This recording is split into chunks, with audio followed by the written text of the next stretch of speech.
Folks, welcome to the Prepared Homestead. This is Travis. Thank you all for stopping by to watch. Thought I'd come down here again to the creek because after tonight, there'll probably be a lot more water running through this. At least that's what they're predicting. I think I checked the weather in about 2 hours from the time of me recording this. Looks like we're going to start getting some storms moving through the area. So those of you, it looks like more of the south, west, and the southern part, and then the southeast are probably going to get the big bulk of it. So definitely be aware of that. Be ready to hunker down if you need to, because at least the weather predictors are saying that there's a good chance of some tornadic activity across the mid-south this evening. So definitely don't get caught off guard if you can avoid it. Make sure you're ready, okay? That's why we prepare. One of the reasons, we're not just preparing for the apocalypse.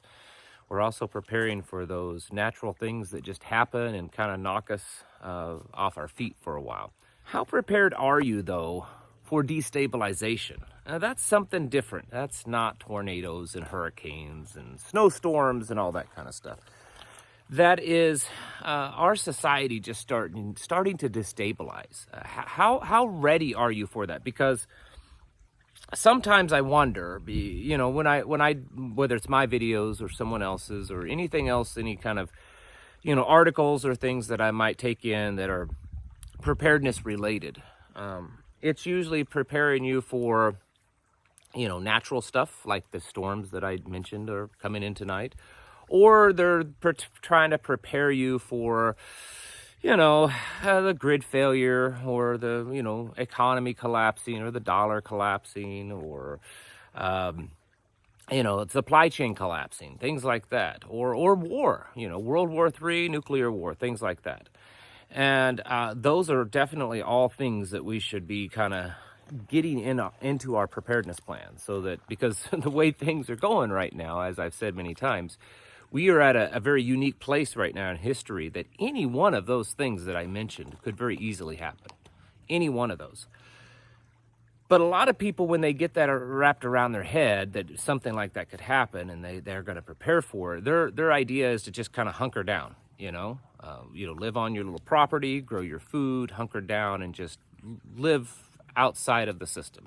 And there's nothing wrong with that. That's a big part of our plan here. But what are you going to do when society starts to destabilize? And I mean really start falling apart, to where people that in the past would never do you wrong, never do you harm. They're good, decent people. They're out there just trying to make a living, try to get to buy, pay their bills, their mortgage, feed their family, get their kids grown up and, get them to college, pay their mortgage, all that kind of stuff. That's the average American. And there very well could be a day, and maybe not even that far away, that America will be so destabilized that the people will just resort to doing things that they would never consider doing, violent acts, just so that they can survive and have enough food to take care of their children or to protect themselves or a warm place to sleep. This is a very real possibility. And it's not, because a lot of people, they kind of look at, well, America destabilizing that way? Probably not. America probably wouldn't do that. And they almost look at it that it's unlikely for a society to do that. And I'm here to tell you that societies in modern times, in the last century alone, many nations have destabilized. They have gone through civil wars. They have had all of those things I mentioned in the beginning, the economic and the supply chain and health problems and, their dollar collapsing. All those things kind of happen, maybe not all, but some. And it destabilizes the country, and it destabilizes the system, so that people just start behaving in very erratic ways. We know that this happens. We know that this has happened throughout history, and we know that it's happened even in modern times, and it's not always been those third world nations that end up doing this. There's certain examples of nations that were once considered very modern and prosperous nations that fell apart. And we also know that this happens because our own government does this to other nations. We are, if there's anything that our government is really, really good at, are the deep state and all of its tentacles. It's destabilizing other countries for our benefit. So it's definitely happened. And whether or not you believe that same deep state, alphabet agencies that destabilize other countries are also doing the same here or not, the fact is that we are headed down a path right now as a country that has every possibility of us getting to this kind of breaking point where it just kind of, it tips over the edge. We hit a certain point and then it just starts really falling apart fast. And when that happens, that's where the destabilization comes in, where things are getting bad, things are getting bad, things are getting bad. And then all of a sudden there's that tipping point. I like to use Venezuela as an example. If you look over the past 2 decades, the history of Venezuela as it started to kind of get worse. And it didn't just start off with their money collapsing and people starving to death and rampant crime in the streets. There was a progression there. And then they hit this breaking point. And once that happened, that's when the dollar really collapsed their currency. And that's where society really started to very rapidly unravel. And we are headed down a path that at some point in time, we could easily hit a breaking point and start to unravel and collapse. And so at that point, you're not just worried about, well, my currency is no longer has any value. Or you're not just going to be worried about, well, the supply chain. I can't get the stuff that I need. The grocery stores have no food in them, or they're not even open, or there's no power grid, there's no electricity. Those are all really bad things, but they're not the only thing you have to worry about. You also have to worry about the people becoming so, the society is destabilized so much that the people lose all kinds and levels of civility, and they start to view each other as an enemy. They almost revert back to an animalistic type of state. And this has happened over and over again, and it could very easily happen here in America. And if you don't believe that Americans are capable of that kind of behavior, then you haven't been paying attention for a while now of what's happening in a lot of these cities with the rising crime rates that are just through the roof. I mean, some of these cities in the last year or two have reported violent crime increases of 300% and 400% year over year. Crime increases. The amount of videos out there that just are all over the internet of people just randomly committing acts of violence against each other. The country has completely lost its soul, and these people have lost their humanity. I mean, in a lot of ways, they have no problems inflicting pain and violence and suffering against another person, and sometimes it's not even for a specific reason. They just doing it because, well, it makes them feel good, I guess.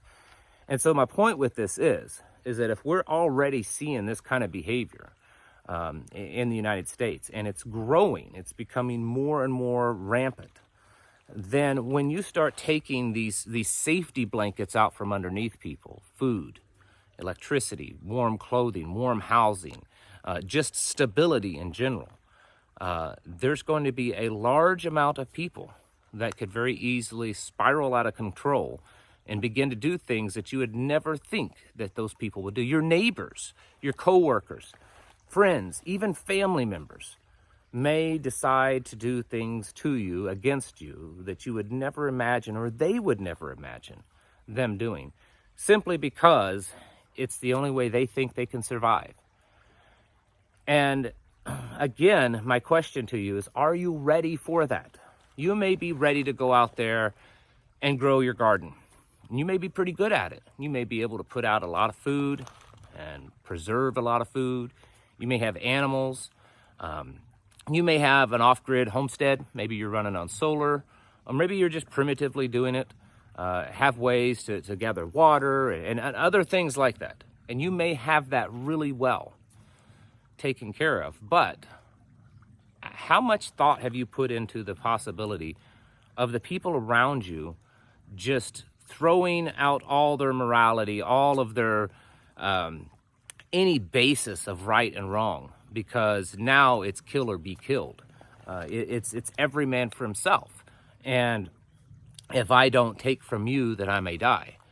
Are you ready for that? Because it's quite possible that that could happen. In fact, I think it's more than just possible. I think there's an increased probability of this happening as we see this country fall apart. I mean, like I said, the people that have done this in other countries are, well, probably some of the best ever at destabilizing them. And they're the same people that's running this country. So it wouldn't take very much for them to do things along the way to cause this nation and this civilization, this society, to start to fall apart. And I know that many of you are very well convinced that that's in fact what's happening. So we as prepared-minded people, it's not just that we're living as self-sufficient as possible. It's not just that we're trying to build our communities so that we can barter and trade and help each other out, fix a roof when it needs fixed, put a chicken coop up, that kind of stuff. We also have to open our minds and understand that the people around us, the neighbor down the road, the guy that you see at the gas station every morning on the way to work, or your coworker, or even your cousins, they could easily turn on you when times get that bad, because that's what people will do. And now many of you, you've experienced combat, you've been in other countries. Some of them may not always be in military combat. Maybe you've been in some type of humanitarian aid work. And you've been to some of these other countries that have experienced this kind of destabilization. And so you probably know firsthand what it's like and what people are capable of. The thing that you need to realize is that Americans aren't any different than those people. When you watch these documentaries of African nations and South American nations that fall apart, that go through these cycles of civil war, where they're dragging people in the streets, their dead bodies, and they're beating them, or they're using machetes on them, or whatever it is. And you think, man, at least I live in a country where people wouldn't do that. People don't do that here in America because our country is stable enough that there's no reason for most people to do that. There's no reason to do it, and there's also a system that's still somewhat functioning of punishment if people do behave that way. And when that's all taken away, those calm, civilized, modernized Americans that you see every day, that you don't know who they are, but you see them in passing all the time, could very well end up behaving much like you see these people in these, very distraught, broken apart, Civil War-filled third world nations where people are committing absolute atrocities against each other. And that's something we need to prepare for, because I don't think enough people are. I don't think enough people has wrapped their heads around that. I don't think enough people are prepared mentally just for what they're going to see, for what they're going to realize that humanity can actually behave that way right in their backyard. I don't think a lot of people have wrapped their heads around that. I don't think a lot of people have wrapped their heads around really defending themselves, like understanding that it's not just shooing off a coyote or some drunk guy walking through your yard. You may actually have to take a life. You may see things, your children may see things, and your grandchildren may see things that you never thought were possible. This is the reality that we have to face. I'm not saying that it's a 100% chance it's going to happen. I'm saying that every day as things get worse, there's a definite increased chance that this is going to happen. So I would encourage you to reevaluate your preparedness level. What are you doing to protect yourself? Are you armed and do you carry every day? Do you live in a place that you can? Because if you don't, why live there? If you live in a place that you legally cannot provide protection to you and your family in the way that you need to, then you probably shouldn't live there. Are you prepared mentally, the psychological exposure that you're going to have to all of the death and destruction, the violence and the horrible atrocities that could very easily happen in our lifetime as this country starts to spiral out of control? These are the things that you need to prepare for, folks. So when I tell you to get your houses in order, to prepare yourselves mentally, physically, spiritually, that's one of the big things I'm talking about.